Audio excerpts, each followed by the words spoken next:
هي دي بنتك؟ ليه صوتها وحش ولا ايه في الفيديو ده؟ لأول مرة ما كملش الفيديو واسيبه وامشي.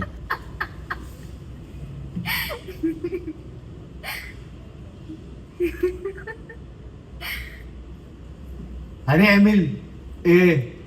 وانت بجد ما تعرفش مين دي؟ بس نرويجي ركز معايا. انا بص، احنا هنعمل شعري كله ما عدا الجزء ده، مش هنعمل فيه اي حاجه خالص. تمام ثواني، هو انت ما بتتفرجش على التلفزيون؟ يا عم، ركز معايا. يلا اعملي شعري كله مالكش دعوه بيه. شكلها يا جدعان مشهورة ومش عايزة تعرفني هي مين. تمام.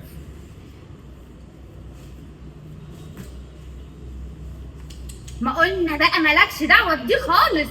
ركز هنا بس. ها؟ بجد انا قلقت اوي هنا يا جدعان، ابوس ايديك وحد يقول لي مين دي.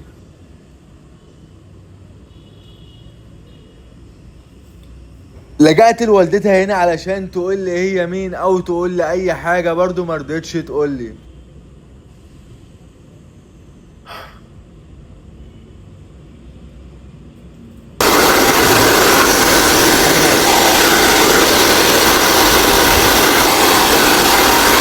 بصراحة لو كنت اعرف ان البنت دي هتصدمني كده كنت عملت لها، ولا خلاص هسيبكم انتوا تتفاجئوا.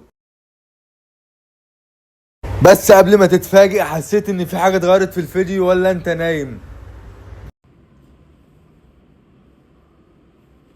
ايه رأيك؟ كل حب الدنيا دي يا قلبي ليه، ده انت اغلى الناس عليا، روحي فيك، ده انت لو قدام عيني اشتاق اليك. هي دي بنتك؟ ليه صوتها وحش ولا ايه؟ ايه في الفيديو ده؟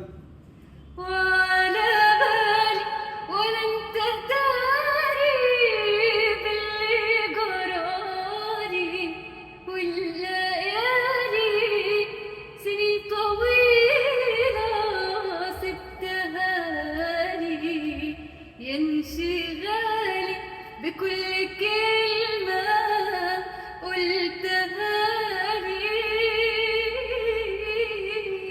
لا والله.